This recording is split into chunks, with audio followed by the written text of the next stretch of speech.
So for those who may haven't watched all of that, they still may have that question as to how we got to the point to where the Boom is getting ready to perform in the Super Bowl. I'd rather start there since that was like the latest big thing outside of the Legacy Bowl. Talk to us a little bit about just kind of how we got there and how you felt about it and kind of what you went about to do when you shared it with the band members to let them know that's what was happening. Yeah, absolutely, man. So to your point, it was Cortez Bryant. He has a relationship, of course, to the music industry. I think we all know that. And a good friend of his, Jesse Collins, reached out to him, and he said, hey, a band program, that would be reputable to be a part of the Super Bowl. And of course, Tez being Tez, you're like, yeah, I know a marching band. There's no other marching band other than the Sonic Boom of the South. So he hit me up and it was very passers-by, because you got somebody working out in the industry, they see large opportunities all the time. He was like, hey, give me a call. They're like, hey man, one of my guys just hit me, said that he's looking for the marching band to do the performance with Usher. I said, what performance? He said the Super Bowl. He said, are you interested? I like, of course.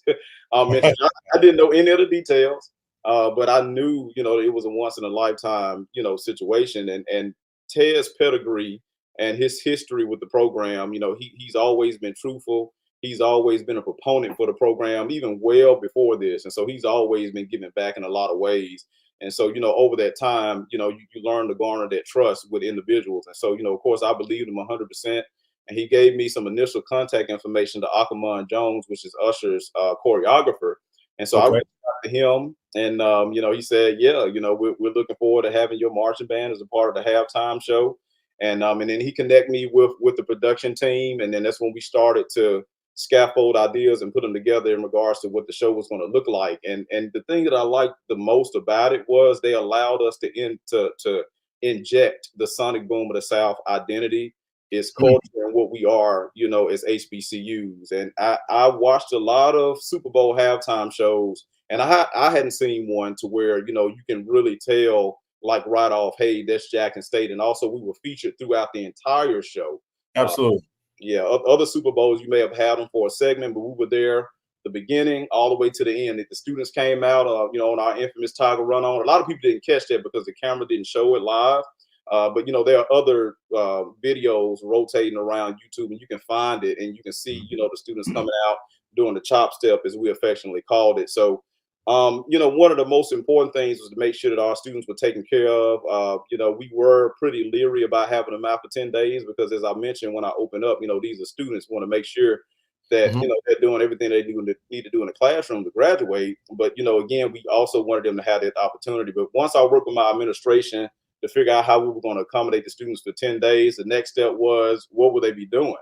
How would they be taken care of? And then that's when they told me the kids can get a $60 per diem for every day.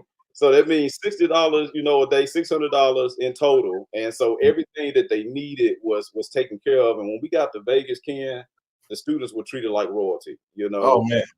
and that's something that you can't buy.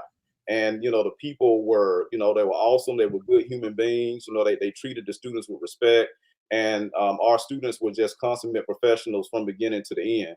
And so, it was just a good learning experience for our students. Not only do we need to cultivate them as, academicians, but we also need to cultivate them as young people, because they're going to go out into our society and, learn how to live with different citizens and all nationalities and backgrounds. And traveling to Vegas definitely helped them with that. And then, of course, everybody saw the conclusion of it. The students went out, they did a great job, they killed it. And we were able to represent not only Jackson State University, Ken, but Jackson, Mississippi at large, and really all HBCUs. And that's what we do this for. Make sure that we represent and be able to tell our story, because sometimes our story is a little bit jaded, from others.